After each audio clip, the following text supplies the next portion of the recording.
You won't believe what a 9-year-old girl was capable of doing to save her gravely ill father. In a race against time, Mia faced the despair of the streets, the rejection of strangers, and the indifference of a system that seemed not to care. But it was an unexpected encounter that turned her life upside down. Family revelations and an emotional struggle between love and selfishness would change everything. Mia was only 9, but her eyes already carried the weight of a life that seemed not to wait for anyone. On that gray morning, she watched her father's pale face, Daniel, while listening to his labored breathing. It didn't take an adult to know that something was terribly wrong. In the silence of the small room they shared, fear lingered like a constant shadow. She knew she had to do something, anything, before it was too late. Mia's heart raced as she crossed the rusty gate of the yard, leaving behind the only security she knew. "I need help," she murmured to herself, as if those words could summon a magical solution. But the city streets were cold, and people were too hurried to notice the girl with simple clothes and eyes full of withheld tears. Each attempt to ask for help was met with a look of indifference, or worse, rejection. Still, she continued, step after step, feeling despair tighten her small chest. Mia carried with her the image of her father, her only family, and the silent promise not to abandon him. But how could someone so small face a world so big and unkind? The answer seemed to slip through her fingers every time someone averted their gaze, pretending not to hear her voice. After an exhausting afternoon, Mia arrived at the entrance of a clinic. The building was small, with worn walls and an endless line of people waiting for care.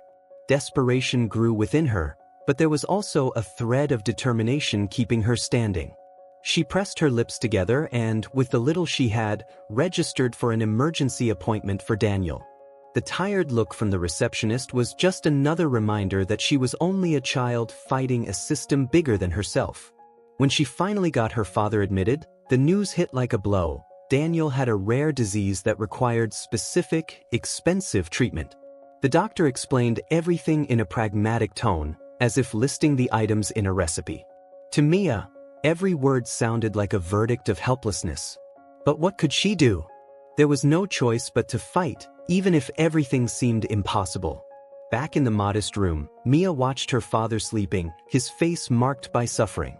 The feeling of powerlessness almost consumed her, but she couldn't allow herself to fall apart. "I won't give up," she whispered to the silence. This promise would be her anchor in the days to come. After all, she knew that if she didn't do something, time would take her father away. Yet reality seemed too cruel for a girl so young. She had already faced hunger, cold, and rejection, but nothing compared to the struggle against the uncertainty of saving someone she loved. Each new attempt to find help seemed to open a deeper wound, and the small spark of hope began to flicker. Even so, Mia kept going because giving up was never an option. It was as if life had decided to test the limits of her courage, placing obstacles at every corner.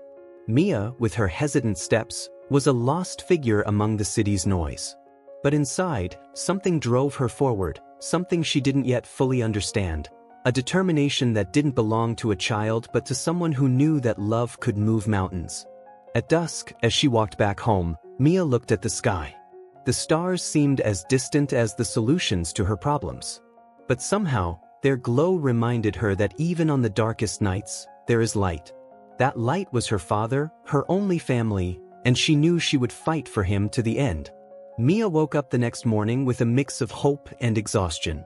Still, as she saw her father's pale face, reality hit her like a cold wave.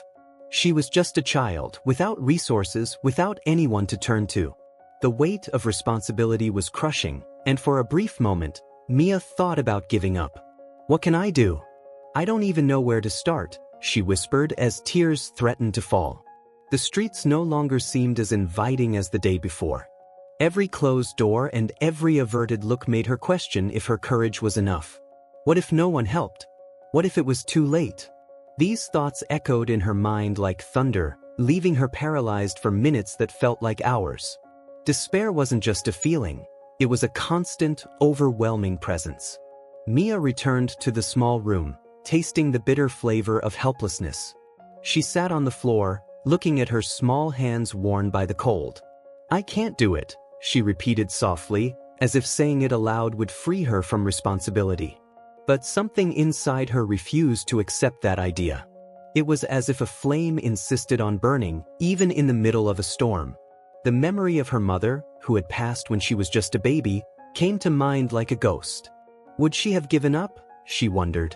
Daniel always said that Mia's mother was a strong woman who faced hardships with her head held high. This thought brought a small flicker of strength, but also a huge insecurity. Could Mia ever be like her? Meanwhile, Daniel's condition worsened. His heavier breathing and groans of pain broke the house's silence. Mia felt fear tighten her chest. She was so close to giving up, so close to accepting that there was nothing she could do. But each time she thought of stopping, the image of her father calling her "my warrior" filled her mind. Guilt began to seep into her thoughts. How could she think of giving up when Daniel had never given up on her? Even when they barely had food, he always found a way to make sure Mia went to school, had a roof over her head. This wasn't just about saving her father, it was about repaying all the love he had given. With this thought, Mia suddenly got up. It wasn't an easy decision, and the fear was still there, but she knew she had to try. The flame within her had grown a little stronger, enough to take the first steps again. She grabbed her worn coat and walked out the door, this time with a renewed purpose. Even so, uncertainty followed her like a shadow. Each step was a struggle against the thoughts trying to convince her to turn back. But something changed that afternoon. She realized that even with fear, she was capable of continuing. Maybe courage wasn't the absence of fear, but the decision to move forward despite it. The street seemed longer than before, and the cold sharper. Mia felt smaller with each corner she turned, but also more determined. It was as if each step was a test, a way to prove to herself that she was stronger than she believed.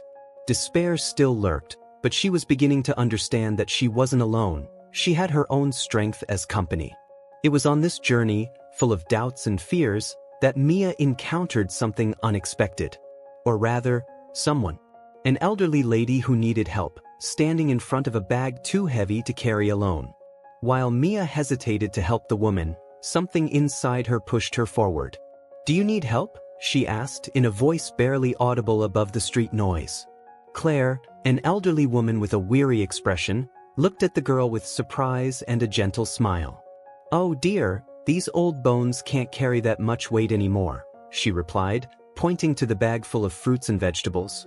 Without a second thought, Mia took the bag and began to follow Claire, who guided her with slow steps. Along the way they talked. Claire, curious, asked what such a small girl was doing alone in the city. Mia hesitated but eventually told her story. When Claire heard about Daniel and Mia's struggle, she was visibly moved.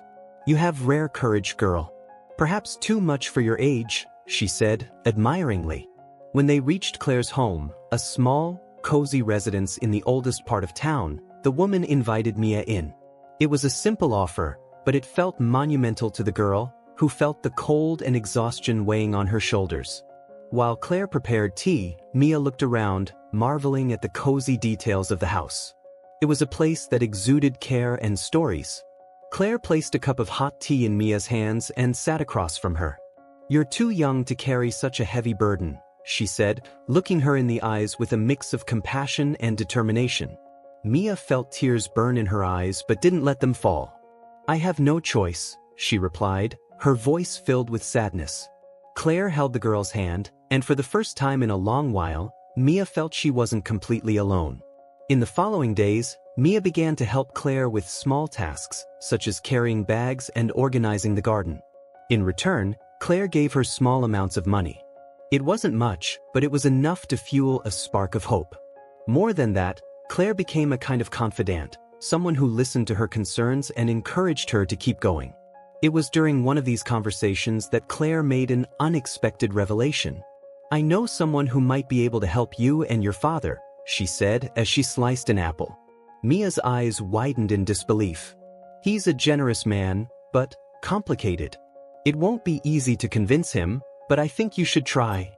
The name Edward was mentioned for the first time, and Mia felt her heart race. Claire explained that Edward was a known philanthropist in the region, someone who supported important causes but was also reserved and selective. He doesn't like to get involved in personal situations, Claire warned, as if she already knew the rules of the game. Despite the warning, Mia felt a new wave of determination. If Edward could really help, she would find a way to convince him. The lady gave Mia a letter with Edward's address, along with some words of encouragement. Don't be intimidated if he seems cold at first. Men like him build walls, but even the highest walls have hidden doors, Claire said, with an enigmatic smile. Mia held the letter tightly, as if it were a map to the future she so longed for. When Mia left Claire's house that day, the cold of the city felt less intense. There was something different in her step, a renewed determination that made her strides seem firmer. She knew that the journey to Edward would be difficult, but for the first time, she didn't feel she was facing everything alone. Claire had planted a seed of hope that Mia refused to let die. Still, as she walked toward Edward's address, doubts began to arise. What if he didn't want to help? What if it was all in vain? Mia shook her head, brushing away the negative thoughts. What she didn't know was that crossing that man's door would lead her into a world full of secrets and conflicts that would change her life forever. Mia looked at the crumpled paper with Edward's address one last time before approaching the large wooden door. It was a mansion that seemed straight out of a movie, with details exuding wealth. The girl's heart was racing, and she clutched Claire's letter as if it were armor against fear. When she finally rang the bell, her fingers were cold, and a feeling of helplessness threatened to bring her down. The door was opened by a tall, elegant woman, who looked at Mia with a mix of curiosity and coolness. "Yes?" asked Laura, Edward's wife, with an expression that made it clear she wasn't used to receiving unexpected visitors, especially not a 9-year-old girl. Mia tried to speak, but her voice faltered. After taking a deep breath, she managed to say, "I need to talk to Edward. It's about my father." Laura seemed to hesitate, assessing the situation with suspicion. Before she could dismiss the girl, a male voice echoed from the back of the house. "Who is it, Laura?" Edward appeared in the hallway, a man with a serious expression and the kind of look that seemed to see through people. He stopped when he saw Mia and narrowed his eyes, both curious and cautious. What is a girl so small doing here? Mia didn't waste any time. With the courage she had gathered along the way, she told her story, detailing her father's illness and the help Claire believed Edward could offer. Her voice was firm, but there was a vulnerability that Edward couldn't ignore. He crossed his arms, listening to every word attentively. When she finished, the silence felt too heavy to bear. Laura, however, didn't take long to speak up. "Edward, this is madness. We don't know anything about her or this story. It could be a scam," she exclaimed, casting a severe look at Mia. The girl felt the blood freeze in her veins but didn't look away. "I'm not lying," she whispered. Edward remained still, clearly conflicted, but something in his eyes indicated he was considering the situation. After a moment that seemed like an eternity, Edward stepped forward. "Laura, we can discuss this later. For now, I'll hear what she has to say." Without waiting for an agreement, he gestured for Mia to follow him to an elegant office at the back of the house. There, away from Laura's cutting presence, he asked for more details. "How does Claire know me? And why did she think I could help?" Mia answered with the sincerity of someone who had nothing left to lose. She explained how Claire had spoken about him and what his reputation as a philanthropist meant. Edward listened in silence, but his eyes seemed to weigh every word. When Mia finished, he leaned forward, clasping his hands on the table. "I can help, but this won't be simple or quick," he said. The hope that had blossomed in Mia's heart was immediately diluted by uncertainty. "What does that mean?" she asked, her eyes filled with tears. Edward explained that medical treatments were expensive and that he would need to involve his team to organize the help. "Don't worry. I won't let you go home without answers. But my decision won't be unilateral," he added, referring to Laura. Meanwhile, Laura, on the other side of the house, was far from accepting the situation. She listened to the muffled voices coming from the office and felt a growing anger. To her, all of this was a mistake, an unnecessary risk Edward shouldn't take. When her husband went out to get documents, she entered the office and looked at Mia with coldness. "Don't think this will be easy. You don't belong here," she said before leaving without waiting for a response. Mia was alone for a few minutes, feeling the weight of that rejection, but also a new determination. Edward returned with papers and an initial plan, but Mia knew this was just the beginning. Outside, night was beginning to fall, and the girl felt that the city's cold had been replaced by another kind of chill, the tension that would grow within that house. The following days were an emotional battlefield for Mia. Edward had promised help, but the path to Daniel's treatment was far from simple. The first tests began the next morning when Mia was called to provide more details about her father's illness. "I need you to trust me, but I also need proof," Edward said, in a tone more paternal than she expected. Mia brought the few documents she had, feeling crushed under the man's scrutinizing gaze. Meanwhile, Laura didn't hide her dissatisfaction. Every move Mia made around the house seemed to irritate her more. "Do you think this will solve everything? That a philanthropist can save the world?" she asked, with an acidic tone that made Mia want to disappear. Edward tried to balance things, but the tension between him and Laura was palpable. The girl began to feel that her presence wasn't just uncomfortable for the woman, it was a catalyst for a bigger conflict. Despite this, Mia found unlikely allies in the house. One of the maids, Anna, began to treat her kindly, offering small words of encouragement. "You're strong, girl.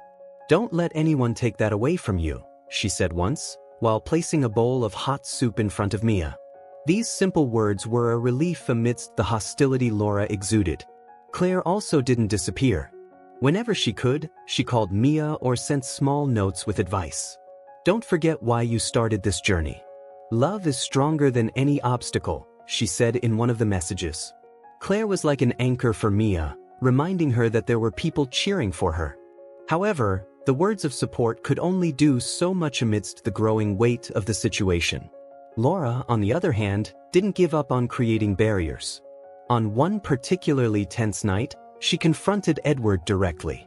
"You're putting our life at risk for a story we don't even know is true," she exclaimed, while Mia listened from the hallway. Edward, usually calm, replied firmly. "This girl needs us. And even if you don't see it, this is also about the kind of people we choose to be." Mia began to understand that the battle wasn't just hers.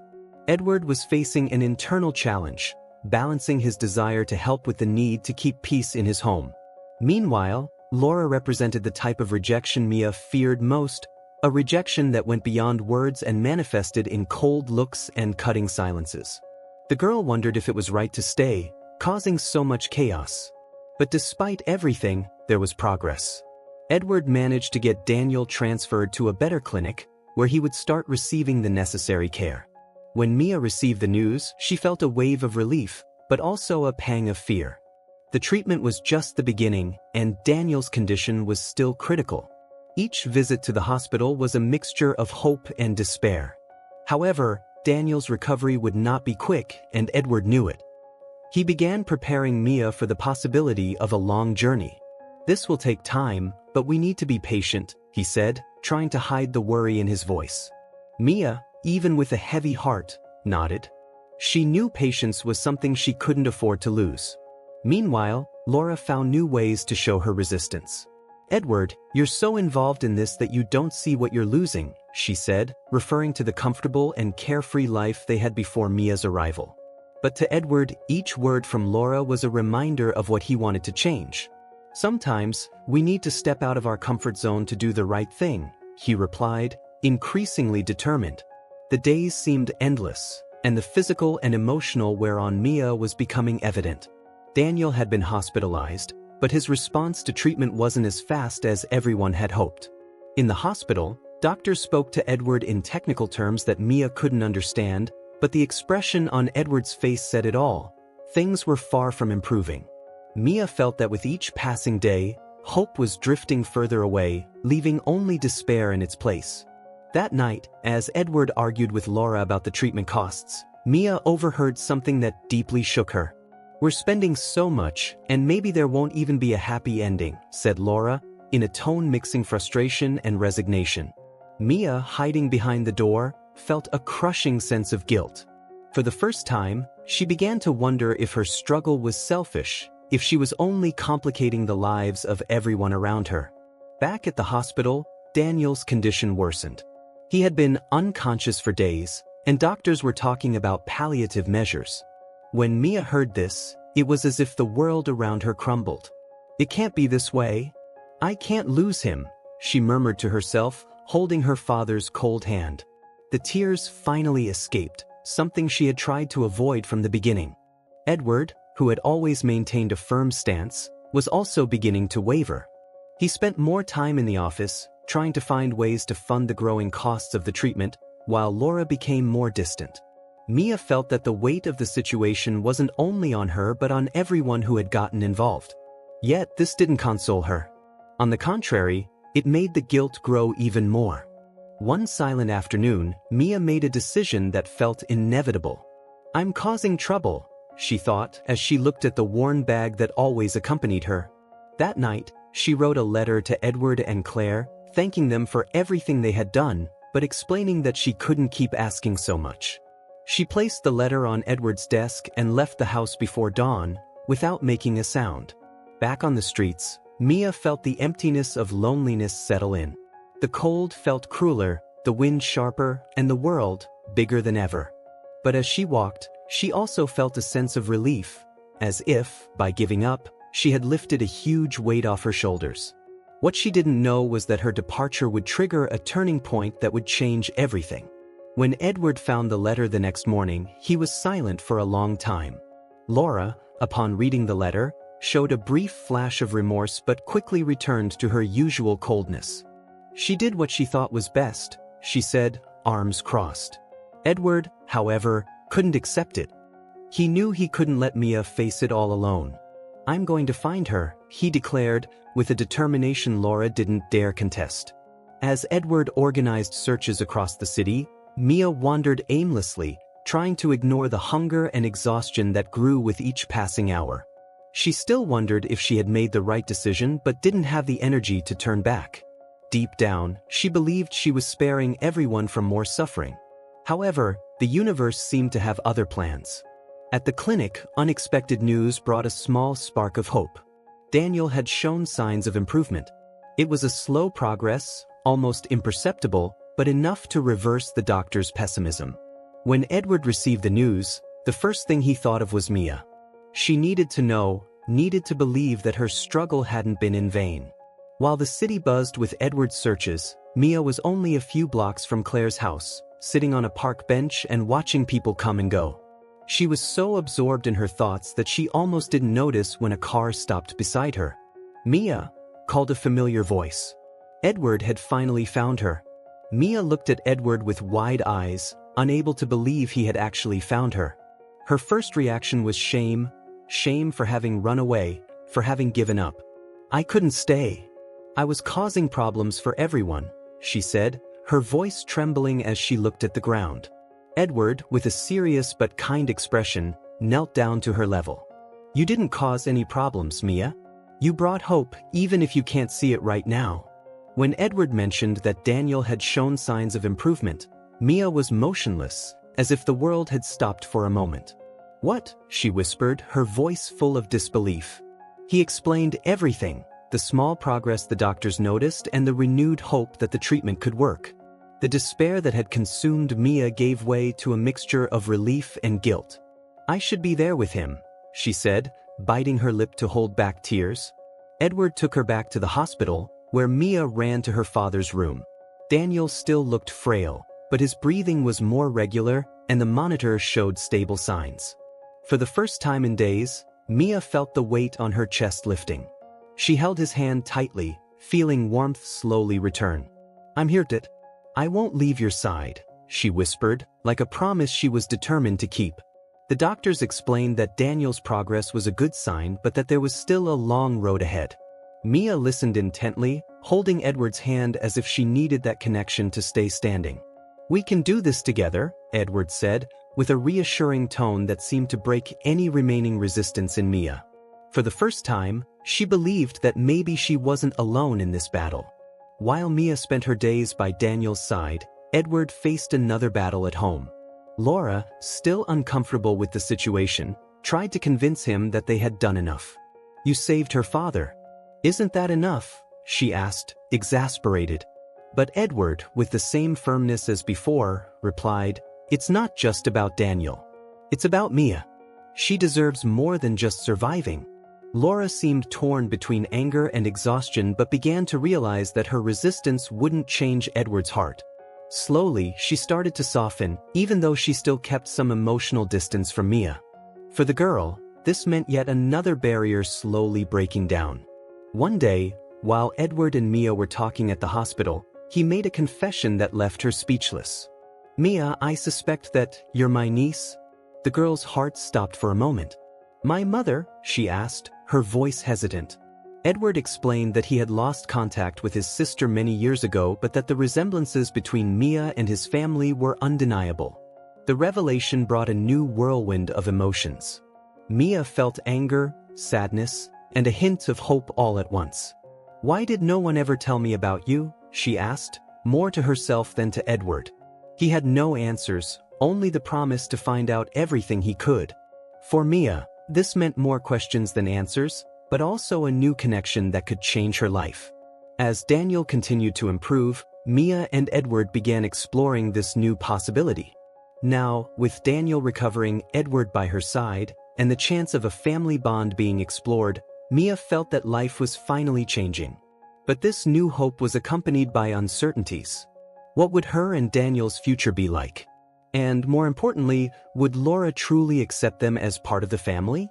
The days passed slowly, but for the first time in a long time, Mia felt the weight of despair lessen. Daniel was out of immediate danger, and his recovery, though slow, was a small miracle she never imagined witnessing. Each visit to the hospital was a ritual of hope. "You're getting stronger, Dad," she would say, holding his hand and smiling even though her heart still held traces of fear. Meanwhile, Edward made sure to be present in every step of the treatment. He took Mia to the hospital every day and accompanied her to doctor's appointments. "You have a family now, Mia," he said to her one afternoon, finding her looking thoughtfully out the window. These words warmed the girl's heart but also brought a wave of doubts. Would it really be possible to rebuild something she barely knew she had? Laura, on the other hand, continued to be a complicated presence in Mia's life. Though she had started to tolerate the situation, she kept a calculated distance. "I'm trying, Edward, but you can't expect me to accept all of this overnight," she said one night as he prepared coffee. Mia overheard the conversation unintentionally, and Laura's words fell like a stone in her chest. But Claire, always a source of strength for Mia, didn't let her sink into doubt. "People take time to change, dear, but that doesn't mean they can't. Laura needs her time. And you need to keep being the incredible girl you are," Claire said as she adjusted her scarf. These words became a silent mantra for Mia as she navigated the tension in the house. A pivotal moment happened when Daniel was finally discharged from the hospital to continue his recovery at home. Edward and Mia helped him settle into the small room that had been adjusted especially for him. Seeing her father outside the sterile clinic environment was a moment of relief and emotion. "I thought I'd never come back," Daniel murmured, his voice weak but filled with gratitude. Mia felt that despite the scars this journey had left, something was beginning to heal within her. Edward encouraged her to think about the future, talking about school and even dreams she could pursue. "You deserve more than just surviving, Mia. You deserve to live," he said, with a firmness that made his eyes sparkle. But the path to true acceptance was still filled with twists. Laura, though more tolerant, couldn't connect with Mia the same way Edward did. One afternoon, while Mia was in the garden, Laura found her and, hesitantly, tried to make conversation. "I know things haven't been easy for you, and maybe I haven't helped," she said, looking at her hands. It was a small beginning but a beginning nonetheless. This attempt at connection opened a door Mia didn't expect.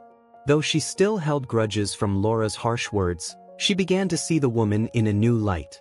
Maybe Laura was also fighting her own battles, and that made her less frightening and more human. Even so, the road to full acceptance seemed a long and winding one. The calm Mia felt seemed illusory when Daniel's health fluctuated again. An unexpected fever and the need for more tests led the doctors to warn the treatment was working, but complications could arise at any time.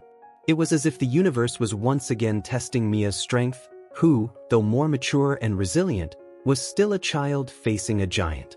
Edward, seeing the renewed suffering of the girl, intensified his presence. "We're not giving up now," he told her as they waited together in the hospital waiting room. But even with his support, Mia felt the familiar shadow of despair approaching. "What if he doesn't get better this time?" she asked, her eyes fixed on the floor. Edward placed a firm hand on her shoulder. "The only thing we can do now is believe. And I believe." Inside, Mia knew that giving up had never been an option, but uncertainty was cruel. That night, she sat beside Daniel's bed, holding his hand. "You have to stay, Dad. I need you," she whispered, as if her words could be a healing spell. Daniel, even weak, lightly squeezed her hand. It was a simple gesture but enough to ignite a spark of hope in Mia. Meanwhile, Laura watched everything from afar. She couldn't ignore Edward's dedication and Mia's determination, but there was still a block in her heart. In a frank conversation, Claire confronted Laura. "Do you see this girl's strength? She's the reason Daniel is here today. Maybe you should stop resisting and start learning from her." Laura didn't respond immediately, but the words echoed in her mind. The family tension reached its peak when Edward announced his intention to temporarily bring Mia and Daniel to live with them while the recovery continued. "They need a stable home, Laura," he said firmly. Laura was silent for a moment before shaking her head. "I'm not ready for this, Edward. But maybe it's the right thing to do." It was a small but significant victory. When Daniel started showing signs of improvement again, it was like a light piercing through the darkness. The doctors finally gave a positive prognosis, stating he was out of immediate danger. The relief Mia felt was so intense that she cried, this time not out of despair but gratitude. "Thank you," she repeated, as if the words were directed to everyone around her: Edward, Claire, the doctors, and even Laura. Daniel's recovery brought not only hope but also an opportunity for a fresh start. Edward took the moment to further strengthen his bond with Mia. He began talking about his sister, Mia's mother, and the reasons why they had lost contact. Though the answers were still vague, Mia felt that, little by little, she was recovering pieces of a story she had never fully known. As the days went by, even Laura began to change. In a moment of vulnerability, she approached Mia in the garden and, hesitantly, apologized.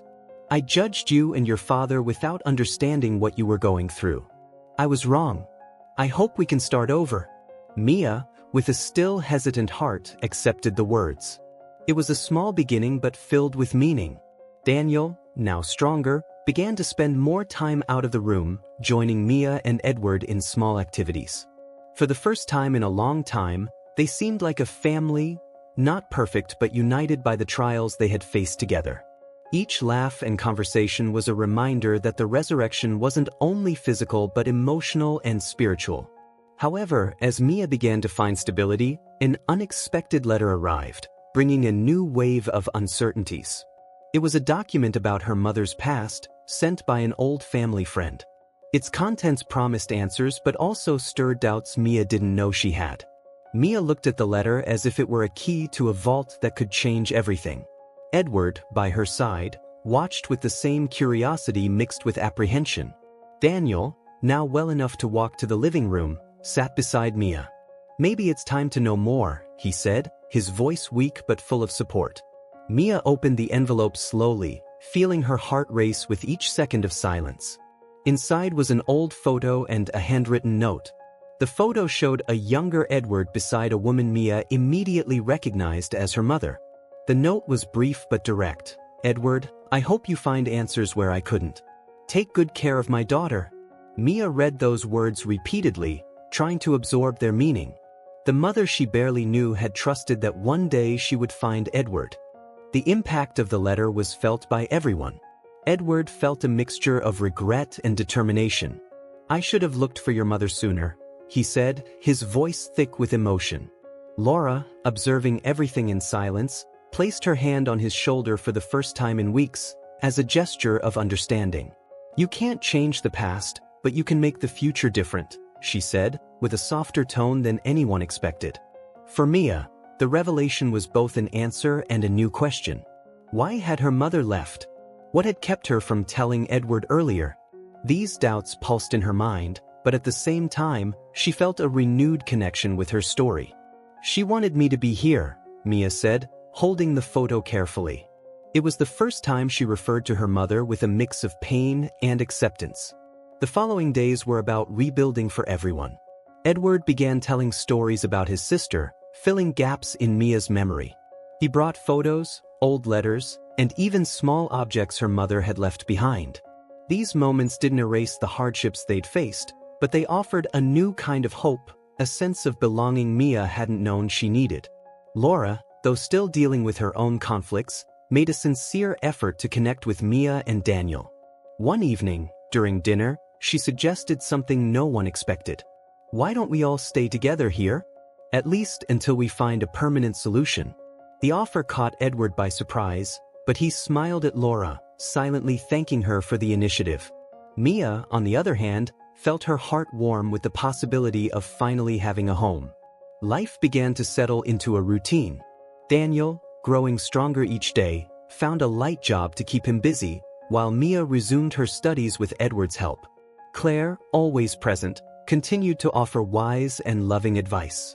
"Remember, Mia, a life rebuilt doesn't have to be perfect to be beautiful," she said one afternoon as she helped the girl with homework. Though the initial conflicts seemed distant, challenges remained. The tension between Edward and Laura hadn't completely disappeared, but now it was accompanied by a joint effort to find balance. Mia knew her presence had changed everything in that house, but she also felt that everyone was changing for the better. Maybe families aren't perfect, but they're made of those who choose to stay, she thought. In the end, the true miracle wasn't just Daniel's recovery but the bond that had formed between them. Mia felt that she had found more than a cure for her father. She had found a new life, full of possibilities. The journey wasn't over, but for the first time, she wasn't afraid of what lay ahead. Looking at the sky one night, holding her mother's photo, Mia whispered, "Thank you for believing I'd get here." The stars shone as a reminder that even on the darkest nights, there's always a path forward.